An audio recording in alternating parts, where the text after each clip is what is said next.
if this customer came to me today with this need and this price tag, would I even say yes to it? Because if not, why am I doing it now? Many business owners, founders, myself included, you probably can relate to this too.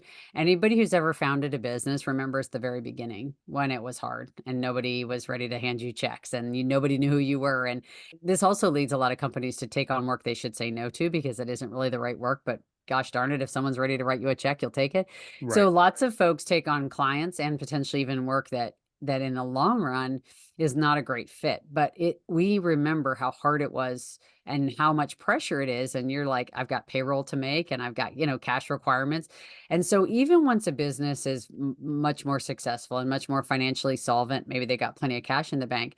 Sometimes the founder still has that it's almost like a PTSD kind of problem from the beginning of the business that makes them so uncomfortable about walking away from work and saying no to someone. So I think it's worth a hard look and asking yourselves as you look at this, legacy chunk of your business, are these really the right clients for us? Does it really make sense for us to be in these kinds of engagements? And if the answer is yes, but they're paying the wrong fee, then what is a reasonable schedule upon which we can march them up to the right fee and the right structure? And some of them will leave, but some of them will stay because the value's there, even if the price goes up. I mean, sometimes I've seen this in companies where they've moved their legacy business up 200 or 300% over a couple of years, and most of their legacy business stayed because the value was extraordinary.